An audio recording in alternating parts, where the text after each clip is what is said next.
Assalamualaikum warahmatullahi wabarakatuh. Masih melanjutkan podcast sebelumnya tentang bagaimana kita sehat secara hemat. Di podcast yang pertama ya tadi sudah kita sampaikan tentang bagaimana kita bisa hidup secara hemat, sehat secara hemat dari sisi asupan makanan ya, karena asupan makanan ini kan kunci dalam kita menjaga hidup sehat ya. Bahkan ada yang mengatakan kesehatan itu tergantung pada apa yang kita makan ya. Kemudian yang kedua ya, selalu tip orang hidup sehat itu adalah selain makanan adalah gerak atau aktivitas fisik. Jadi yang kedua, bagaimana kita melakukan aktivitas fisik dengan hemat ya. Olahraga dengan hemat gitu ya. Jadi olahraga ini tak harus di pusat kebugaran ya.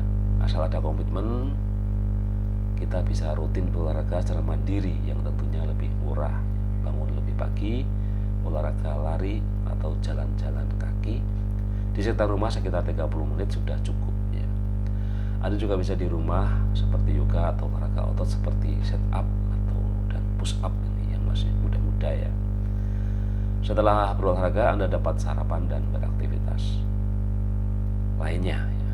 Atau Anda juga bisa mencoba jalan cepat atau naik turun tangga di kantor secara rutin. Jadi kalau di kantor itu ada tangga ya pilihlah tangga ya, tidak usah pilih lift kan gitu ya. Selain itu Anda bisa memanfaatkan berbagai aplikasi gratis yang bisa membantu melakukan berbagai exercise secara mandiri ya. Jadi banyak hal yang bisa kita lakukan ya dengan di hari ini untuk beraktivitas fisik secara hemat ya.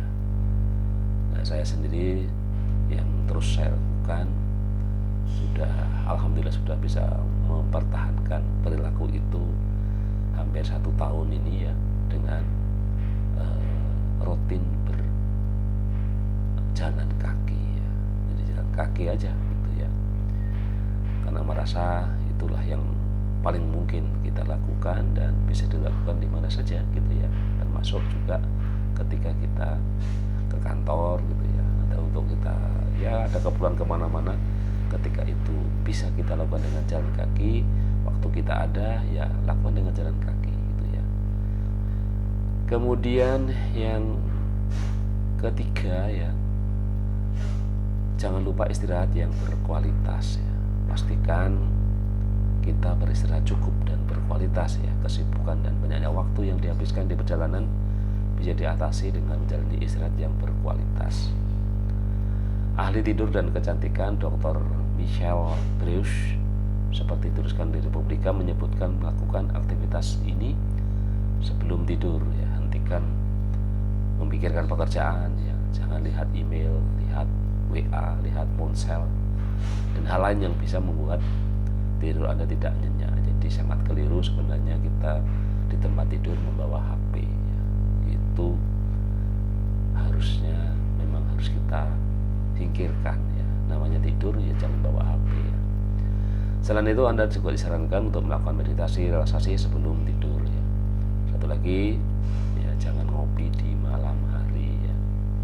Walaupun kadang-kadang orang yang sudah kecanduan kopi ya, orang bilang nggak ngefek dengan kopi ya, ngantuk ya ngantuk aja gitu ya. Tapi memang bagi sebagian orang kafein pada kopi itu bisa membuat mata melek. Kemudian yang keempat adalah kendalikan pikiran ya. Kesehatan tak hanya ditentukan oleh gaya hidup, tetapi juga pikiran. Dikutip dari Detik.com, sebuah penelitian yang dirilis Biomedical Journal of Scientific and Technical Research menyebutkan bahwa mereka yang optimis dan bahagia akan lebih sehat. Pastikan Anda bisa menaklukkan stres yang menghadapi dalam menjalani keseharian. Associate Professor di University of Michigan, Wei-Yun Chen ya, mengatakan bahwa pikiran yang positif akan memberikan kontribusi yang signifikan bagi kesehatan secara keseluruhan ya. Selain kesehatan fisik, memiliki pikiran yang positif menjadi kunci untuk hidup sehat ya. Jadi pikiran yang positif kan tidak perlu bayar ya. Jadi mari kita bersihkan segala macam pikiran negatif yang bisa membuat kita stres dan ganti itu dengan berpikir positif dan optimis. Dan yang terakhir ya, bagaimana kita hidup sehat dan hemat adalah syukuri dan nikmati hidup. Bersyukur juga menjadi salah satu kunci penting menjalani hidup dengan bahagia. Percayalah, kebahagiaan itu juga berkontribusi pada kesehatan jiwa dan raga kita. Bagaimana cara bersyukur dan menikmati hidup? Kurangi mengeluh ya. Mudah kan ya, Anda tak perlu merogoh kantong untuk ini ya. Jadi kurangi mengeluh. Dengan bersyukur menyempatkan diri untuk liburan dan menjalani hobi yang Anda sukai, Anda akan lebih bisa menikmati hidup. Tak perlu biaya untuk ini jika Anda bisa memanfaatkan apa yang tersedia. Misalnya jalan-jalan di taman kota ya, pergi ke pusat keramaian. Walaupun kalau saya agak kurang suka pergi keramaian ya. Atau di tempat wisata dengan tiket murah tetapi menyenangkan. Contohnya bagi Anda di seputaran Jabodetabek bisa ya ke Kebun Raya Bogor. Harga tiket masuk tak terlalu mahal dan banyak yang bisa Anda dapatkan untuk menyegarkan pikiran ya. Jadi pada akhirnya sehat itu tak perlu mahal ya. Mari ciptakan kesehatan fisik, kesehatan emosional ya, tetapi tentu yang hemat finansial ya. Demikian yang bisa kita sampaikan. Tetap jaga kesehatan ya, kesehatan fisik, mental, sosial dan spiritual. Wassalamualaikum warahmatullahi wabarakatuh.